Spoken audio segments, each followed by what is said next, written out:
Empower Black men to live extraordinary lives. Shatter the stereotypes. Power Black men. Power Black men. Shatter the stereotypes. Power Black men to live extraordinary lives. Shatter the stereotypes. Shatter the stereotypes. Power Black men to live extraordinary lives. Welcome to Shatter the Stereotypes, where the intention is to empower Black men to live extraordinary lives. This show is based on the simple idea that every Black man is capable of creating inner peace, dynamic health, great relationships, and financial abundance. Therefore, we provide insights and strategies to educate, motivate, and inspire Black men to reach their full potential and create the life of their dreams. So if you're ready for some high-octane motivation and inspiration that supports and empowers you to live the life you were born to live, get ready to shatter the stereotypes so you can build a life that lights you up and positively impacts the world. So now, let's shatter the stereotypes with your host, Coach Michael Taylor.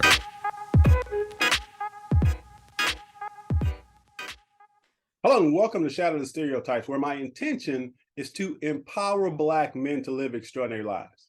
You see, there's never been a shortage of Black male role models. There's only been a lack of exposure of those role models in mainstream media. So my intention is to showcase and highlight Black men who are doing remarkable things in the world. As a man who happens to be Black, I am extremely optimistic about the future for Black men. I do not accept the negative media-generated narratives that Black men are somehow endangered. I believe the future is filled with infinite possibilities for Black men, and I am committed to empowering them to embrace these possibilities. I accomplish this through hosting this podcast, writing books, developing transformational education programs, hosting a television show, and being a motivational speaker and certified life coach. But I also do it by introducing them to men who are changing the narrative by making positive contributions to the world. My guest tonight is doing just that. His name is NeAndre Broussard, and he is the founder of Black Menswear, and he is using style to change the cultural narrative about Black men. So, without question, NeAndre is shattering stereotypes, and it is my absolute honor and privilege to welcome him to the show. Hello, NeAndre. How you doing, man? Hey, good morning. Good morning. How are you? Thank you for having me. All right, so let me begin by saying you're one of the reasons I'm so optimistic about the future. When I see young brothers like yourself who are out there making positive changes within our communities, it fills me with excitement, hope, and optimism. So the first thing I'd like to do is simply acknowledge you for the amazing work that you're doing. No, I really appreciate it. It's I say this often. It's just me walking in God's lane for me, right? I've been able to find my peace and my happiness and helping to change and cultivate my community, and now it's if I don't do it, then what am I here for? So I'm just grateful. I'm grateful for the vision and all the support that comes with it. Yeah, so you're definitely walking in purpose, man. So before we jump into your work, though, let's just start off with a few icebreaker questions. So first of all, tell us where you're from. I'm from Houston, Texas originally, but I live in DeSoto, Texas, little suburb south side of Dallas. I've been here 15 years in Dallas now. Okay. I guess I can say Dallas is home, but Houston will never go away. H-Town, baby, H-Town. So name a woman who's inspired you to be who you are. Uh, Two of them. First, my lovely wife. My wife is a dedicated, motivated, inspiring woman. We have two handsome sons that she partners with me on to raise, and then she's also main motivator of the mission of the movement. She understands why behind it. She allows me to it gives me the flexibility to be able to go and inspire the world, and then when I come home, to have that partner here, to have that best friend here, to have that love here at home. So definitely my wife, and then my mother. My mother kind of really embraced, or not embraced, but showcased the entrepreneurial spirit when I was a child. Seeing my mother and how she was always consistently looking for a way to better her family. My dad was a Marine, and so being a military wife is not an easy task, and so she really set a lot of foundation in me for the caring person that I am, for the nurturing person that I am. but just being that individual that takes risks, which she showed me how to do at a young age. So definitely my beautiful wife and my amazing beautiful mother as well. Nice. Now, on the flip side of that, name a man that you look up to and admire. Oh man, my pops, Paw. My dad has been, even from a young age, right? I was fortunate and blessed to grow up with both my parents in the household. My parents have been married for 38 years now. My dad served 21 years in the Marine Corps and set that foundation of discipline, set the foundation of, being a father to your children, set the foundation of being a family man. But then also really showed me what it was like to love another man. My dad always, like, we, even as a child, I always knew my dad loved us, right? We might have got disciplined, but the love factor, it's not strange for me for men to love each other, right? My dad showed me that at a young age, and he's always been a big supporter as well. My dad's always he's always poured into me in his own way. Again, with being a veteran, and salute to veterans today, being Veterans Day on the day that we're recording. Um, with his consistent pushing me, go to school, get an education, find yourself, right? Find where you want to be and thrive in that, and always supporting all the different the ways that I went, and even as a child, I just really appreciate my dad and the foundation that he set in my life. Nice. Now, let's imagine that you were going to be trapped on an island for 30 days and you could only take one book with you. What book would you take? The Bible. Okay. I am, it's for me. My help comes from God, right? And everything that I do, all the blessings that I have, the life that I'm living, I am 100% certain that everything I've done has come from God. Nothing that I've done has come from myself, right? And so if I got 30 days of just me in isolation, shoot, I'm gonna get close. I'm gonna get closer to where my source is. So that's an easy question for me, honestly. Wanting to learn more about, again, establishing a foundation, establishing community, understanding grace, understanding temptations, understanding trials and tribulations, and really how to overcome that, and getting a better center for me to draw closer. So yeah, give me the Lord's book. There, So, there you go. Now, you like movies? I love movies. Name one of your favorite ones and tell me why you love it. Man, one of my favorite movies of all time is Coming to America. Oh, Uh, I classic. love I just, it's a movie that shows versatility, right? You think about it in the '80s when this movie came out, around the same time I was born, actually. Um, there wasn't a lot of people that were doing various characters on screen at the same time, and Eddie Murphy just kind of took that to a different level, and just the punch lines of it, and just the overall black excellence that was exuded in through a comedic approach. Coming to America is definitely one of my favorite movies. Great choice. Now, if I gave you a magic wand, and with this magic wand, you could create anything your heart desired, what would your life look like 5 years from now?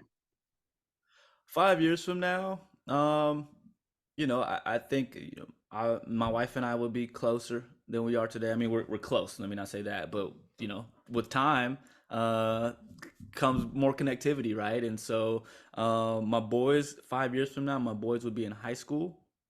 My sons, would they be in high school? No, they'd be in middle school, right? And so, my sons would be in middle school. Honestly, I have goals, I have dreams, right? But when I say 5 years from now, I really want to be where God has me. That truly is how I feel. We're I don't ask for anything because God has blessed me with a lot, and from the cultivation of the mission, and my family structure, and all of these things. I guess I'm trying to buy time to see to get one. I guess one thing, I love to travel. I love traveling for enjoyment, right? I've had Right? this balance over the last, really, I've had this balance over the last 5 years of traveling for work and for leisure. I would love to travel more for leisure, to enjoy that, to be able to go places, to sit with my family and enjoy what those places have to offer. So just being able to travel more strictly for leisure and not have to travel for work. Gotcha. Now, as a man who happens to be Black, are you optimistic or pessimistic about the future in general? I'm super optimistic, right? And I think that's just me as a person, though. Period. I'm always a glass half full kind of person. I'm gonna figure out the positive in the situation, and so and especially too, like coming back to my community and seeing the momentum that we've been able to get here over the last 5 years, developing a safe space for brotherhood, and seeing how that's compounding over and again and again, and it just expanding and growing. I have no choice but to be optimistic, because the only thing that's going to stop this at this point is us. You know what I mean? And Yeah. and we've already lifted the standard in a sense to where if I'm not doing it, others are. Right. I see, and specifically going to our flash mob movement as one aspect of who we are as an organization. I see others that are saying, they're doing flash mobs in their cities and saying, hey, we saw this Black Menswear do this, and it inspired and motivated us to bring brothers together. And so, seeing all of that, I'm very optimistic about the future. I even think about where we were 5 years ago to where we just did our first ever Black Men's Summit here in Dallas, Texas. The cultivation of the steps that were taken before this time to get us to this point. And it's like, oh yeah, no, I'm a firm believer in compound interest with my financial services background, right? Not starting at one point and just adding on from that starting point and always going back to the initial point, but growing on top of every year the momentum that you received the last year, and the last year on top of that, and just that continued momentum. So I'm very optimistic about our future as a culture, as a community, as a people. This uh, taboo or cliche, the sky is the limit, but honestly, man, we have so much to be excited about and grateful for already. Yeah, and again, that's why I do this show, because I am an I like to think of myself as an irrepressible optimist. And unfortunately, I've received a lot of pushback sometimes from Black folk because of my optimism, but that's Yeah, okay. But again, when I see men like yourself and the things that you're doing, and I know a lot of the members that are the people that were with your summit. I know some of these guys. So I see this amazing movement of Black men that you generally don't see in mainstream media. yeah, But again, I'm a firm believer that we have to create our own content, yes, and sir. we have to show ourselves and showcase ourselves, and that's why I do this show. So again, that's one of the reasons why I'm so optimistic. So Yeah, I think when I go back to the foundation of the mission and the movement of what we're doing, it came out of a need to truly tell the story of who I was as a Black man, right? So the when I started understanding how your ambiance and your environment changes who you are, right? Say POME, product of my environment. And so when you think about if your environment is consistently pushing you in a negative direction, you're going to go in a negative direction unless you are just so strong willed to go against the grain, against everybody else that you've seen, right? And yes, there are people that are like that, but for the greatest majority, for the large majority, we travel as a flock, right? And so being able to think outside of that and say, whoa, like this doesn't define me, this doesn't define my dad, this doesn't define my brother, my friends, my children, my sons, this doesn't define us. And so who's gonna be able to who's gonna be the one that's gonna say, no, this is my story, right? This is who I am, this is who my people are, and stop allowing that negative narrative to consistently be told. But if you allow somebody else who has the pen to write your story, they're gonna write the story the way they want to write it. And so taking that pen ourselves to narrate our own story, right? That's really where we are today.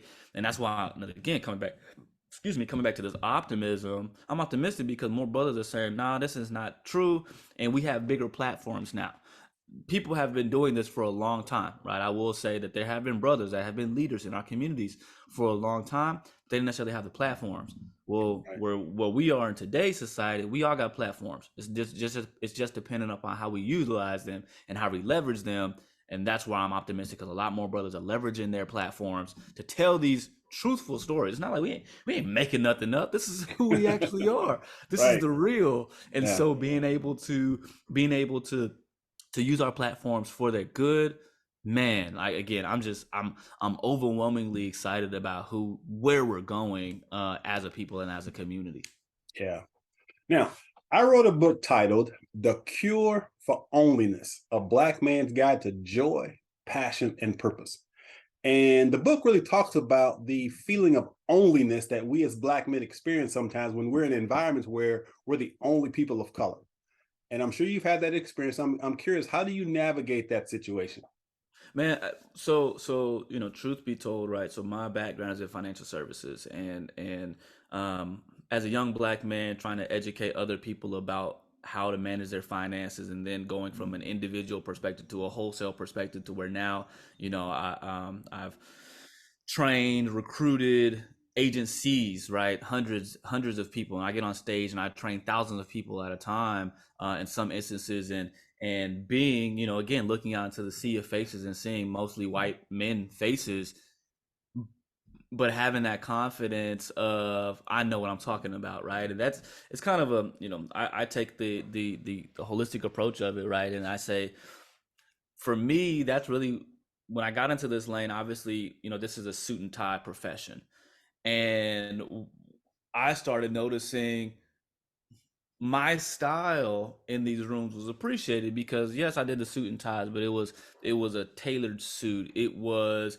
maybe a little pop of color in the tie, and I just started getting those compliments that helped me to build my confidence, to where then it was like, all right, cool. Like, I might be in a room with 150 white men, and it's just me trying to give them the information and the knowledge.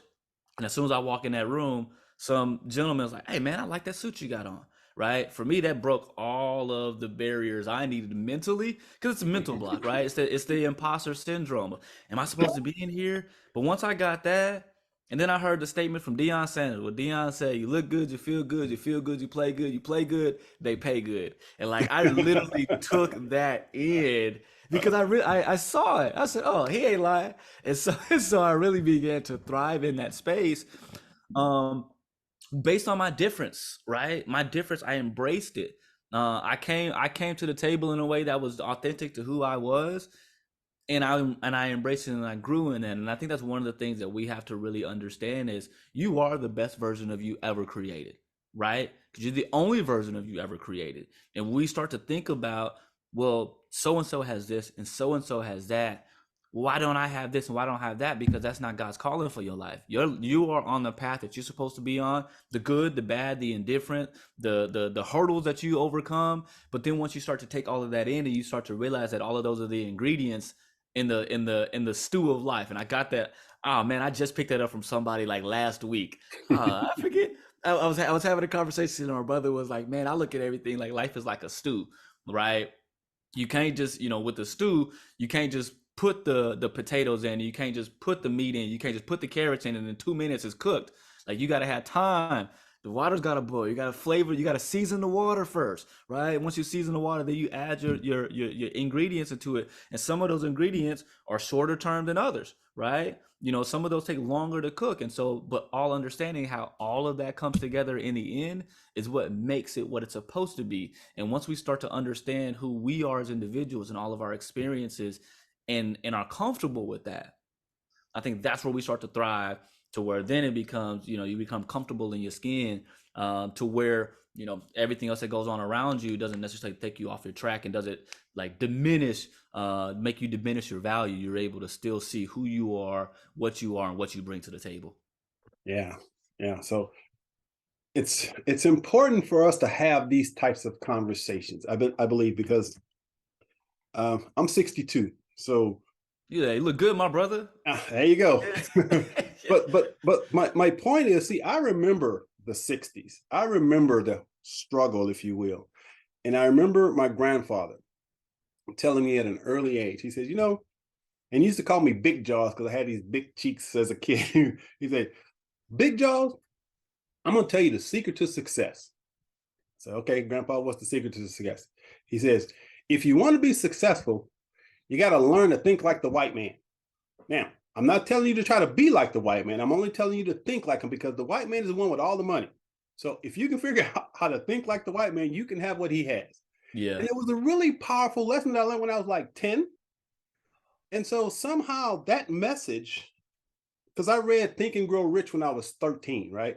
And I was training my mind based on what my grandfather told me about thinking like the man with the money. And so when it comes to us as Black men, when we're in these environments where we're the only person of color, it boils down kind of what you said. We just have to have the confidence in our own ability and who we are, and then show up and show out, right? Yes, sir. Yes, You sir. just you just gotta shine, and that's exactly what you're doing. So that's the key to our success, I believe. We're going to talk a little bit about mindset in just a moment. But again, for all you who are watching this, understand that there's nothing wrong with maybe being a little uncomfortable at first if you're the only person of color in an environment, but you can't let that define you. Correct. Define you. You have to be willing to know who you are, come to the table with your full self, and everything else will take care of itself. So don't buy into this illusion that just because you're Black, it makes you less than, because that's a generated narrative by the media. It's all about self-awareness and self-transformation. We'll talk about that in a minute. So real quickly, I want to go to, because there's a couple of stereotypes that you're shattering big time. Number one, shattering the stereotype about Black fathers. And I want you to talk real quickly about your sons, man, and the relationship you have with your kids. Ah, man. So I have two boys, 7 and 8. They are 13 months apart. They are why I do what I do to a great extent. The environments I'm trying to create for my sons, and what I'm trying to do to help to shape their minds, in a sense to where I want limits removed from them, right? I want barriers removed from them, even at a young age, because to your point, when we are not shown the opportunity, when we are not shown what could be, we don't think that we can do it. And so it's very important for me to set a foundation for them to say, you know what, no matter what you want to do, we can figure it out. I was having a conversation with my 8-year-old this week, and we were talking through, just growing up, and I was like, yeah, 10 years from now, you're going off to college, and I caught myself and I said, well, if you want to. If you don't want to, and you figure something out, right, along the way, mom and dad are going to support you no matter what that is. We're gonna help you develop a plan, or maybe one of these businesses that daddy develops will be yours, and you could do whatever you want to do with it, right? And so thinking from that lane, and adjusting the mental space is a very big thing for me, for my sons. And that's also why, like, they've been to 5 flash mobs around the world, like being able to take them to Paris for the Paris flash mob, take them to Toronto for the Toronto flash mob, to Houston for the Houston flash mob, Dallas, of course, and letting them see not just daddy, but hundreds of Black men that are achieving in their own lanes, and that are setting new standards and new foundations. It's important for them to see that, and just being able to be a friend to them, but at the same time giving what my dad gave in the disciplinary aspect, in the setting the foundation. I'm excited about fatherhood. I love being a dad. I love being able to cultivate and see to see how they receive information that I give them, to see how they put it into their own practice. I just love the aspect, and fatherhood made me think differently, made me focus more on legacy and less on self. Yeah, that's one of the biggest things that I got out of that. It's like, okay, it's no longer about you. It's about what environment you're creating that's going to allow your future generations to thrive in and be successful in. And that's really kind of, for me, the greatest thing about fatherhood. Well, a couple of things that you've said that really stand out. First of all, you mentioned that your father made sure that you knew that he loved you. Yeah. And that's the foundation of it all for me, I believe. As a father, when we as fathers can pour the love into our children, to let them know that we love them just for who they are. We just love them for who they are. That lays the foundation for their self-awareness, their self-development. It is critical that as Black men, we be comfortable expressing to our kids how much we really love and adore them. You know, there's this, unfortunately, and this isn't black or white, but there's a masculine thing that, you know, there's this idea that we aren't supposed to show emotion, right? We're not supposed to show sadness or fear or whatever what we might consider negative emotions are. But the truth is, when we love our kids and allow them to feel and to be who they are, that's how they develop into the person they were supposed to be. And so we have to lead by example. And obviously you are doing just that. So now we want to talk about Black menswear. So I'm going to play a little clip real quick.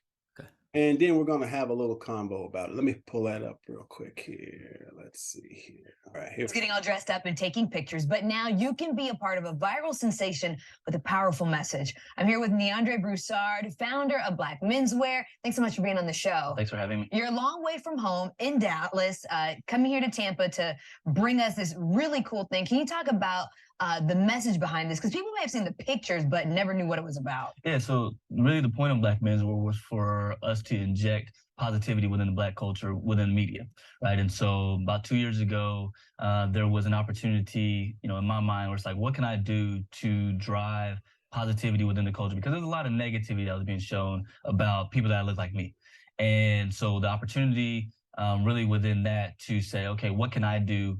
What's my mission? What's my calling to be able to inspire the next generation to be able to see themselves in a light that's different than what they may see on a day-to-day basis. And in this landscape, viral video pictures, that's a thing, and that can shape so much of a narrative. And that's what you're bringing here to Tampa. Can you talk about what you're doing today? So today we're having what we call a flash mob, a Black Menswear flash mob. And that's just we gather guys together. They come in suits to be able to capture that content. It lasts about an hour. That's why we call it a flash mob. It's a really, really quick photo shoot.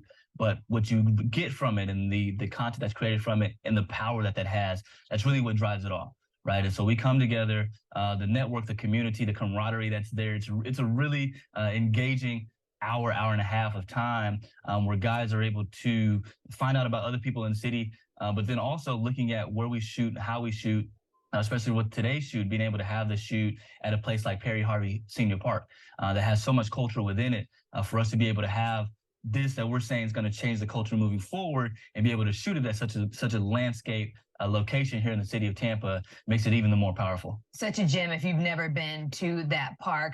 So people do have a chance to get in on this today. It's just for men. Mm-hmm. So you have about an hour to get there. You can find this on the Eventbrite you guys have. Yes. So the Eventbrite is Tampa Flash Mob 2. Second time we've been to Tampa. Yay! TampaFlashMob2.eventbrite.com to where they can just go click the link. It has all the information and the details that are there. But really, you know, from about 10 to 11:30, we will be congregating at the park to get these pictures, to have the network, the camaraderie, and produce this content that we know will help change the generations moving forward. If I did my Instagram stalking, I believe you have 2 sons. Yes. What is it like to be able to shape the media that they can consume?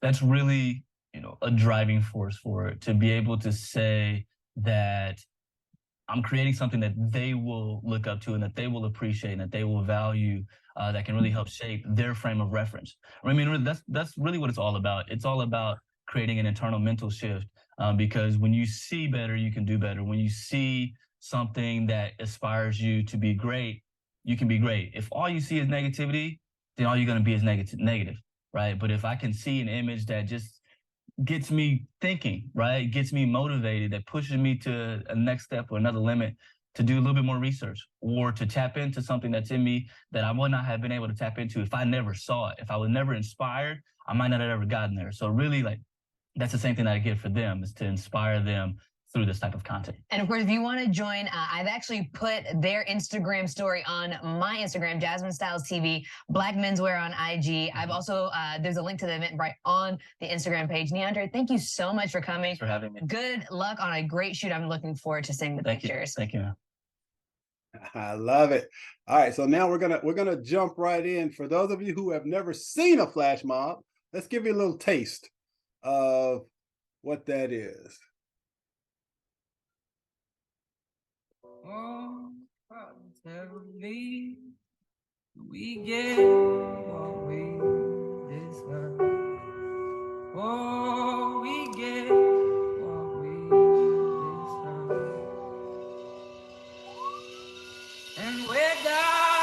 Look me in my face, tell me what you see. Do you see a thug or a man with a degree? Judge me from my past or the man I'm trying to be. See the blood on the leaves, I just wanna be free. Now tell me what you see. Hey, am I a king or a slave? Can you tell me what you see? I just wanna be free, I just wanna be free. My patience getting low, how much can we take? How can we give you love when all we ever got was hate? You will see me die before you ever see me break. The only way to change is if you learn from your mistakes. Tell me what you see. You see this man dying in the streets. You see this man hanging from a tree. We just wanna be free, we just wanna be heard. We just wanna be loved, unity is the key. Time to squash the beat, this war is much bigger than us. Too caught up in these lies, all it's killing is us. Gotta team up, fight for the ones that we love. Have a dream, Martin King, this is memory of. Thank God every day I'm alive. So many times I could've died but survived. That's why I'm proud to wear my color with pride. Seen this fall, now they watching us rise. Look me in my face, tell me what you see. Do you see a thug or a man with a degree? Judge me from my past or the man I'm trying to be. See the blood on the leaves, I just wanna be free. Now tell me what you see. Hey, am I a king or a slave? Can you tell me what you see? I just wanna be free, I just wanna be free. I'm about to have a son, I'm afraid of what's to come. Will he learn to shoot a 3? Will he learn to shoot a gun? The battle just begun, I'll be ready when they come. They'll kill you if you stay, they'll kill you if you run. I'ma teach them that we all made equal, different colors, same people. We all got people, through the midst of all evil, still got good people. Don't let the world deceive you when the system try to beat you. Just know the world needs you, put your hands up for a change. Put your fists up for the power, now be patient for the dream. It's gonna take more than an hour, it's gonna take more than a post. It's gonna take more than a march. If you wanna help the ending, gotta fix it where it starts. People, this cuts me deep, I'm just speaking to your heart. The people, forget a race, it's time to show them who we are. The people, look me in my face, tell me what you see. Do you see a thug or a man with a degree? Judge me from my past or the man I'm trying to be. See the blood on the leaves, I just wanna be free. Now tell me what you see. What you see, what you see, what you see. Hey, am I a king or a slave? Can you tell me what you see? I can't put into words just the pride that I feel just watching that. I mean, it is so powerful. The music, the words obviously were just so perfect, so strong. And just tell us a little bit about the whole idea of doing the flash mob. Where did that come from for you?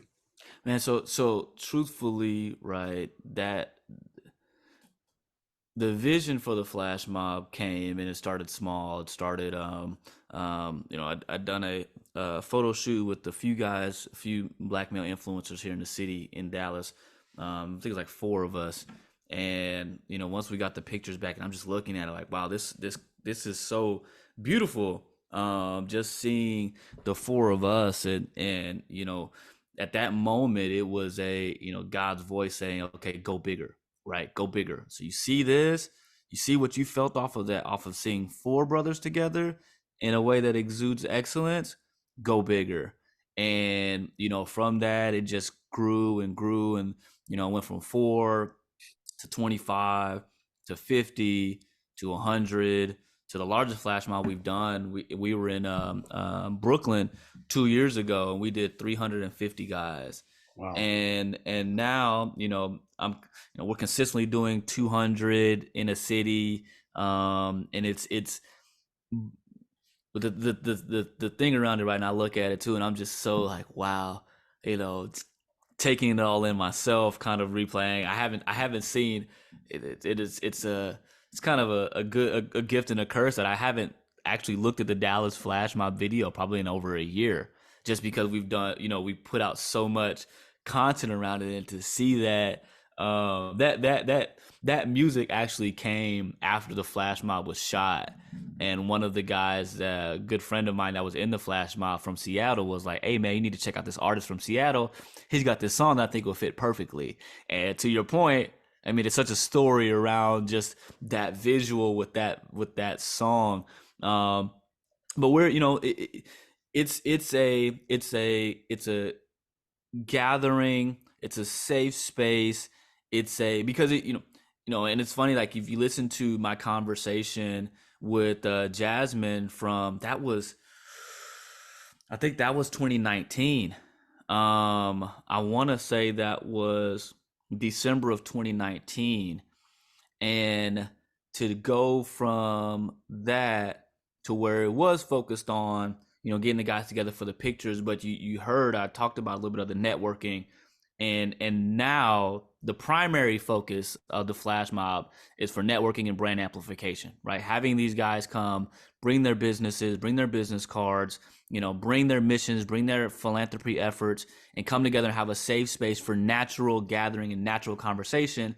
And we just capture that in pictures, right? So before it was more like stage, and we do, if you come, you'll see, okay, you are going to be staged with the photographer and, these and things, but we encourage in the beginning, we encourage in the middle, we encourage at the end. Hey, if you leave here and nobody knows what you do, shame on you. You know what I mean? If you leave here, because this is your tribe, and that's what we've really been able to develop globally is tribes, to where we've got guys that are traveling from city to city with us to go to different cities and be a part of different flash mobs. Cause they're like, yo, when I'm at home, I go to work and I got some people that I hang out with, but this is my family. These are my guys, right? So they're like, oh, y'all going to Houston? I'm there. Y'all going to Miami? I'm there. And so we, you start to see this true community of brotherhood that is now scaling the globe. Guys that are in the U.S. that flew to Ghana with us, guys that are in the U.S. that flew to Paris with us to be a part of this, because they're like, yo, this is my tribe. And to really be able to provide that safe space for guys to grow and to develop and cultivate relationships, that's the emphasis on the flash mob. And then, of course, we're going to have a good time while we do it, because, black men together, we always going to have a good time. Right.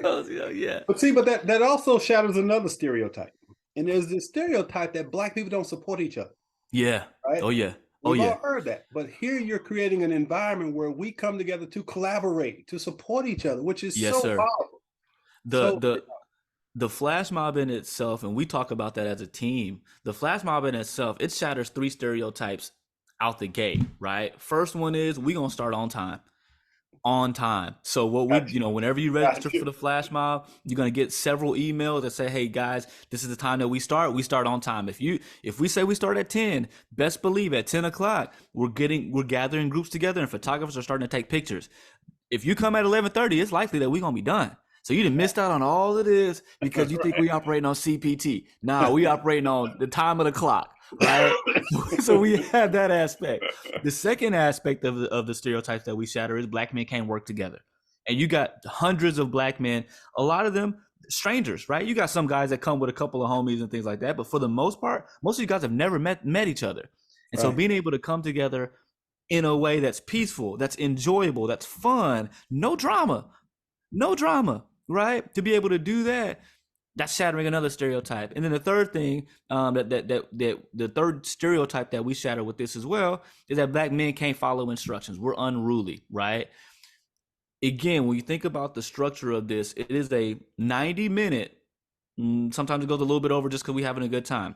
But the schedule that we put out is a 90-minute start, finish. You have to follow instructions. You have to listen. You have to move together. You got to go from this group to that group, from that group to that group. Hey, man, can I get you to tilt your hat? Can I get you to, like these things? And when I tell you, it flows like a well-oiled production, but that's the emphasis. We wanted to create an environment of cultivate the environment of connectivity, but also we want to elevate the standard. Don't come here thinking that we're going to do anything all willy-nilly. Like, no, you're going and you're seeing, oh, this is, we have guys that are like, man, I didn't know what I was coming into, but this here, wow. Like just the emphasis on high level that we have at the flash mob, like that is very important. So we're breaking a lot of those stereotypes, to your point, intentionally, because we want to show like, nah, don't put us in no box. That's beautiful, man. That's absolutely beautiful. Now, I want to make sure I'm holding time accountable for you. So I want to read something that I shared on one of my other episodes that speaks directly to your movements. I just want to get your feedback on this. And yes, sir. There's something unique that Black culture has brought to America. And that something is style. When I think about style, I think about Black music and the positive impact it has on the world. When I think about style, I think about sports and how Black people added flair and passion to the games. When I think about style, I think about Barack Obama and how he brought style and swag to our nation's capital. When I think about style, I think about Neil deGrasse Tyson, who is a world-renowned astrophysicist who brings style and class to the scientific community. And when I think about style, I think about platform shoes and bell-bottom pants from the 70s. Now, try to imagine what this country and this world would be like without Black culture. It would have no style, and it'd be pretty darn boring. But thank God for Black culture and style. What are your thoughts on that? Man, I love it. I love it. And one thing that, I'm hearing more and more lately, are people are saying Black is not a race, it's a culture, right? Yes. Yes. African American, how we've been categorized as a race just for paper purposes, but Black is culture. Black is Black is how you walk into a room, just with that swagger, right? That's just who we are. And one of the things that we really we hit on, and a lot of people don't know this about our business, is that Black Menswear also has an influencer network. And one of the things that we do with this influencer network is that we've been able to really fight for equity in social media when it comes to campaigning, right? For a brand that wants to work with an influencer, every influencer has what we call a rate card. So it tells you how much you get paid to post an image or do a video or whatever to be on your billboard, on your channel. And so a big thing on that is that we would see this disparity between what white influencers would earn and what Black influencers would offer, right? They would offer low prices. They would offer discounted rates. But I was like, y'all control the culture. Like, don't go in here because they'll pay so-and-so $10,000. And you going to say that you're going to do it for $750? Yeah. That $10,000 they're paying that person, you should get, that should be where you're at, because Right. you're driving. The reason why that person is stylistically approaching the content creation is because they saw a Black person do it that way, right? And so thinking about it from that way, I 100% agree with you. Black is culture. Black is the culture. You think about the most listened to genre in the world is hip hop music. Hip hop Absolutely. music is 100% derived from Black culture. You know what I mean? And so being able to understand that sports run the world. The biggest sports platforms, football, basketball, soccer, right? Those, baseball too.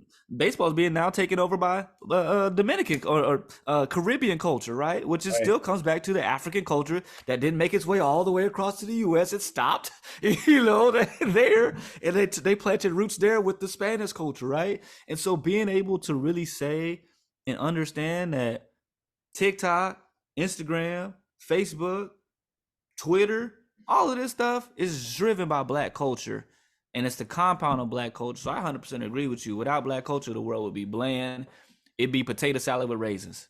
Yeah, because I think somehow we try to use Black as an ethnicity when it's really not. Like you said, Black for me, and I can only speak for Michael Taylor, Black for me is an experience.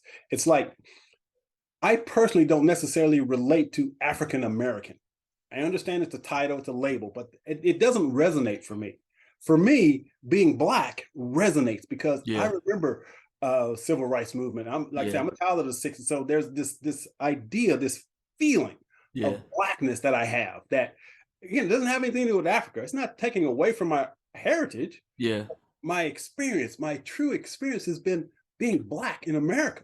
And that's what I really relate to. And when I think about style and I see like your videos and what you're doing, see, that to me is again, it's about culture.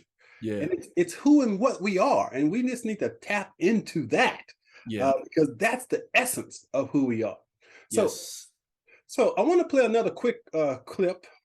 Let me get this here. This is going to be, let's see, where are you at? Become confident in our experiences. As we become more confident in who we are, what we bring to the table, understanding our value, understanding our worth, I think a lot of that, it starts to go away or it diminishes the amount of imposter syndrome we have. I think a lot of that comes back to how we pour into ourselves, right? What type of words of affirmation are we doing? What type of prayer, meditation, and what type of things do we do to pour into ourselves? So that way we know, one, it's not just us on an island. Like, we do have a community or unity, Black Menswear, what we try to do in that space is be in that community. But then two, it's like, you know, you got it. You got exactly what you need to be in the spot that you are in today, which is why you're there. I live by this motto too, which is I'm the best version of me ever created. Right? Am I perfect? Absolutely not. But am I the perfect me? Yeah. Because ain't no other. Now, as a certified life coach, my job is to help people transform themselves from the inside out. So Yes, sir. we as Black folk seldom talk about imposter syndrome, but it's something that's very real. And I think you really nailed it on the head, that it is really the result of a lack of self-confidence, lack of self-love, right? So you recently facilitated or was part of a summit, Black Men's Summit. So tell us a little bit about that summit.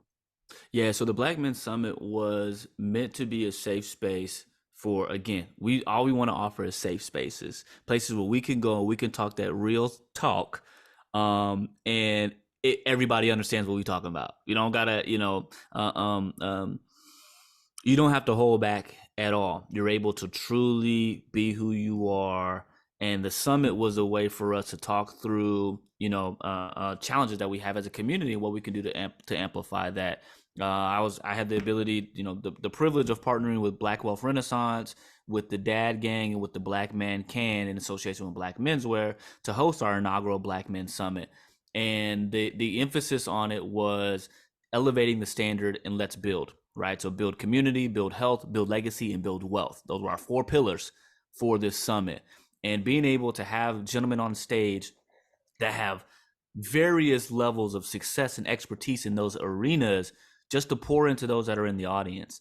And when I tell you, man, just the environment that was set, right? We had a couple hundred guys in the building. We had another couple hundred streaming online, and being in the place and just hearing the conversations during lunch, right? We'll have a networking lunch, having networking breakfast, having, a mixture the day before, and just being able to meet guys and to talk through and just hear their experiences of, hey, I came in from LA to be a part of this because this was so important. And I saw this. I was like, I can't miss this. Like, how can I miss this, right? I came in from Baltimore. I came in from New York, from Atlanta. A lot of guys traveled in just to be in that space. So that way, one, they can, find some keys to success from other people, right? We don't, I kind of mentioned it there on that clip with Kizzle, Kizzle is one of our speakers for the summit, who has the Express Yourself Black Man platform. And one of the things about that is, like, we don't want Black men to feel as though they're on an island. Like, you're not by yourself in this world. And having that space with the Black Men Summit, we learned, we grew, we developed, we cultivated relationships. It was what's been needed, because I'm married to a beautiful Black woman. I was raised by a beautiful Black woman, and so in partnership with my father. But Black women have a lot more spaces to grow than Black men, right? And that's because they've taken that responsibility themselves into their own hands and made it. And that was what we wanted to do here.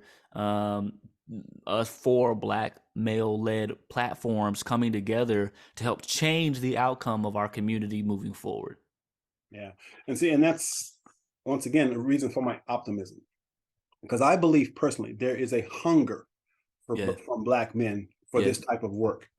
There's a hunger for us to really go deeper and move away from having the conversation about slavery and racism, and we know those things are real. Yeah. But I think there's a hunger for something different. Yeah. That's why I launched this show, because I want to take, especially Black men, a little deeper, to start asking ourselves some deeper questions. How can I become a better man? Right? How can I become the best version of myself? Now, it's apparent to me that you've actually spent some time, doing your self-reflective work, understanding yourself, engaging in meditation and affirmations. And these are things that a lot of times Black men don't know about, maybe, or are uncomfortable doing. But it's important for us to make that investment in Yeah. ourselves, Yeah. reading books, going to seminar, learning more about who we are. Yeah. So I'm just curious, when did you begin this process of self-evaluation and self-introspection? To be honest, I've always been self-conscious. Okay. I'll go back though, because my mom used to take me to school in the morning. Oh my gosh, she used to play these Brian Buffini tapes. And Brian Buffini what was Brian? He's Mastermind was his thing in the 90s. Man, my mom wore those tapes out. but but I look back on it now, that was the foundation. That's where I get this quote that I live by, came from the Mastermind. It was, and that's that you were the best version of you ever created. I heard that I think I was a freshman or sophomore in high school, and it really landed on me. And that really helped me to think about, like, man, you gotta stop comparing yourself to everybody else, right? And at this time, I was man, when I was freshman in high school, I was 5'2", like 90 pounds. I had just got out of braces. So I was really trying to find, I had friends. I played sports, so I had friends naturally, and I was, but I was doubting myself. I lacked true self-confidence. And hearing that, and my mom poured into me every day, "You're handsome. I love you, son." Like, she gave me those words of affirmation that, I began to think about it. And as I've matured and I've grown, I've taken a big look at that and said, wow, like, I have to, the more I focus on developing me, the better I am for the rest of the world. And really looking at that, the rest of the world being my family, the rest of the world being those that I partner with in business, the rest of the world being those that come, that tap into my platform, to our mission, and to our movement. And so it's very important that I think that we take a look at and look in retrospect on where we've gone, where we've come from, the goals that we have as we hit milestones along the way, and really embrace them. But again, I'm very much I'm a butterfly effect kind of person, to where I know that, whatever's happening right now is happening for my betterment and for my development. But just really being able to understand that. And I think I really took that on at a younger age. And thanks to my mom for playing those tapes back in the late 90s, early 2000s. Nice. All right, man. So as we wind down, I just want to give you an opportunity now to tell people how they can find out more about you and what you're doing. Man, a few different places. Obviously you can go to blackmenswear.com. It'll pull up everything. Find us on Instagram, social media, Facebook at Black Menswear, and link TikTok. I was like, what's the other one? TikTok, at The Black Menswear. We've got a podcast. It's on the Revolt Network. It's called The Check-In with Black Menswear, where I have the ability. It's similar to this situation, where I can have conversations with successful Black men and break down their stories of success and how they got there, what obstacles they've overcome, because their testimonies. I love the statement that your test is not for you; it's a testimony for others. And so being able to tap into their tests that they've been able to go through, so that way they can pass those testimonies on to other people. I love being able to do that. We've got the Flash Mob movement, that's taking the world by storm. Again, this December we'll be in Miami to finish out the year. December 17th in Miami for the final Flash Mob of this year. We'll be back on a 6-city tour next year. We're wrapping up those locations. One for sure that we're doing is London in the summer. So we will be back overseas this upcoming year. And then we've also got Dapper Conversations, which is our YouTube platform, right? So go on to YouTube, check us out, Dapper Conversations. It's a 1-on-3 panel that I host. Again, similar concept. Let me talk through a handful of guys and let them banter and have that conversation that really helps to amplify our communities. And then the last thing, check out, be on the lookout for our Black Male Influencer Network. We've got 20 Black Male influencers that we represent, get them brand deals where they can tell their stories and get paid by having strategic product placement. Outstanding. So for the link below this video, which link would you prefer me to use so that I can send people to? Send them to the place with the largest platform. Send them to Instagram. Send them so they can see. They can go ahead and see. Oh, okay, they got a lot of people that follow them. And they click through the link, click the link in the bio, and then they'll take you everywhere else. Yes. All right, NeAndre. So again, I want to give you an opportunity now. Just the final closing thoughts as we wind down. Your final thoughts. Final thoughts. Positive begats positivity. And that's it comes back to the platform. Why we showcase so much positive energy around Black men is because I know because I've personally heard this from gentlemen that have tapped into our platform, have sent us DMs, have sent us emails, have come to a flash mob. Man, I ain't never seen nothing like this before, but I needed to see it. And the trajectory that their lives then go on, because we just lit up a light bulb or a light that was already there. It just needed somebody to kind of bring it out of them and to be able to be the catalyst for that, the catalyst for changing our community, as well as everybody else that's a part of this tribe, right? Never stop showing positive energy. You don't know what your smile to somebody will do one day. You don't know what your, we got the universal code. When I see a brother across the room, I hit him with that nod. Like we know what that, is. But let me not stop it there with the nod. Let me come up, hey brother, how you doing? Right? Let's embrace each other and have this positivity, because positivity begets positivity. And I just inspire, motivate anybody who's thinking about launching something, launching a brand, launching a platform. Start it. Gotcha. I'm very blessed to be where I am today, but did I think that all of this would come around it? That's God's plan. That wasn't mine. Mine was just like, let's keep doing this. And so I encourage anybody, go ahead and start, go ahead and launch, figure everything else as you go. All right. Well, man, I just want to say, I honor you, man. I'm so very proud of what you're doing, brother. Again, my heart is full right now. Having this conversation with you, knowing that you out there doing what I'm doing, and so we all come together, we can change the world. So I'm absolutely yes, sir.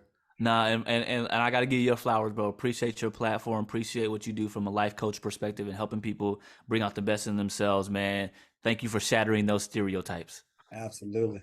All right, guys, that winds it up. I'm at a loss for words, man. I'm so moved. I'm so giddy right now, because I was like, this is what this platform is for: empowering Black men to live extraordinary lives. All right, man. Yes, sir. We'll see you guys next episode. NeAndre, take care of yourself, brother. Thank you, sir. You too. All right. Bye-bye.